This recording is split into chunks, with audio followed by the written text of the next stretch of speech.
Okay, hello everyone. So I've been getting some questions about how I did the gems for my dagger, which I posted recently. I'll be showing a quick demo of how I got the shading right on these gems. Okay, so I'll start from the beginning, I guess. Yeah. So this is my high poly. Uh, I used the trim dynamic brush and a set of other brushes to get this kind of chiseled effect on the edges of the gems, which I think really helped uh, um, on my normal map. As you can see here, there's some um, you know um, chisel effect going around the edges, around the gems, which helps to give a better sense of realism.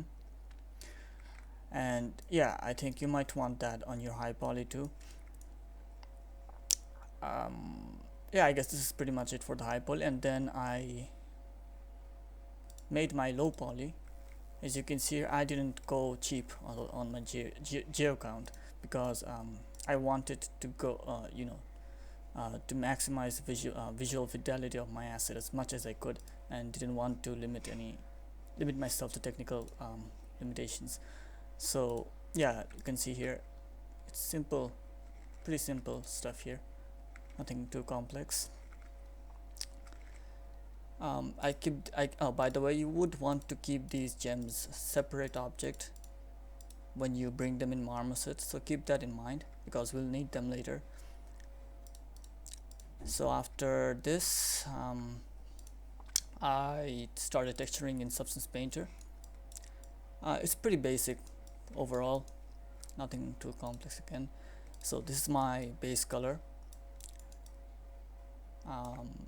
and here's my metallic. Ignore this a bit grayish values here because at the end when I brought it in Marmoset, it all got zeroed out. I didn't use any metallic channel at all, so that's another thing. I did use metallic channel, but I dragged the slider way back to 0, so yeah, it doesn't matter. So ignore this channel for now. And this is my roughness map. Yeah, so this is where I think would really help if you could bring the contrast up in your roughness map. Bring some large shapes and then some smaller grunges on your gems. Get some good contrast. Get a good contrasty channel in your roughness. And this is my normal map.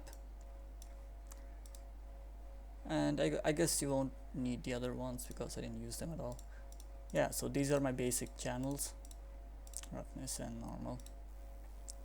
So after that, after texturing, I got them inside Marmoset, but make sure you're using Marmoset Toolbag 4 because without the ray tracing, I don't think I would have been able to get this much quality at all. So these are my render settings for now. For a quick preview, excuse me.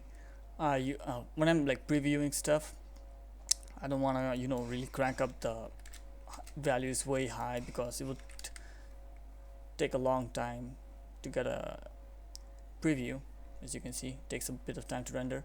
So yeah, at first when you're like playing around with the materials and stuff, trying to figure out what goes best, try to go for this kind of value.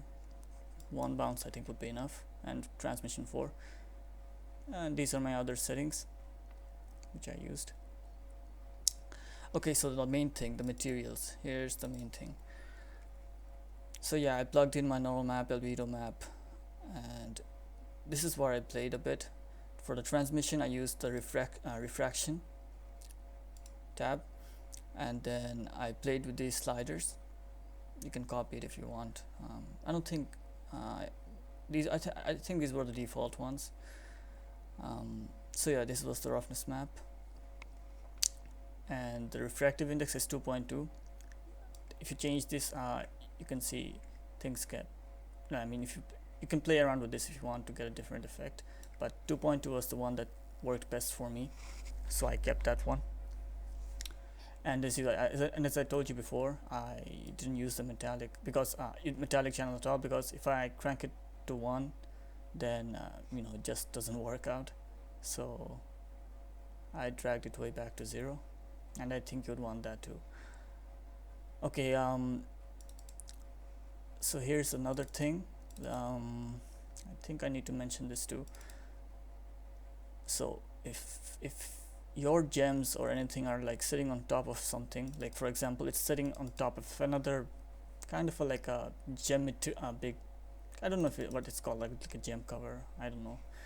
So as you can see here, I turned off the casting of this mesh, of this green mesh, the whole base thing. I turned the casting of the shadows off, because if I turn it on, then things get pretty dark, and I don't want that at all. So yeah, you would want to do something like this. I know it's cheating, but it works, so who gives a fuck? Yeah. And another thing I think it's good to note.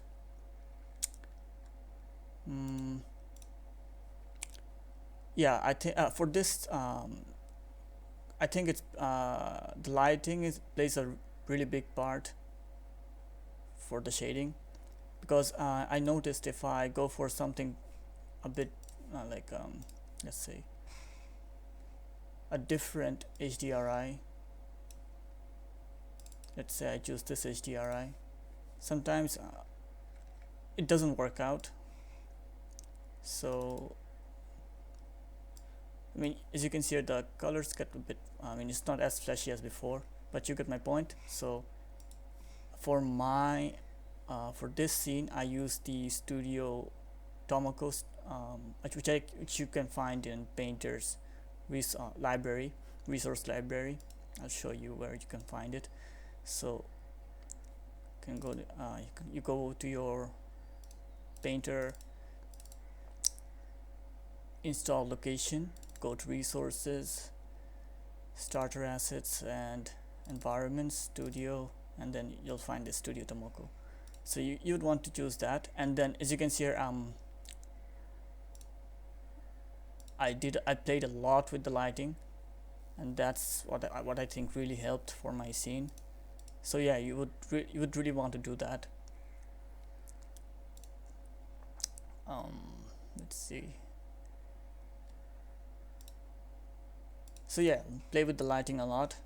Try to play with different HDRI settings and images, and hopefully you'll get the effect that you want in your gems or anything similar.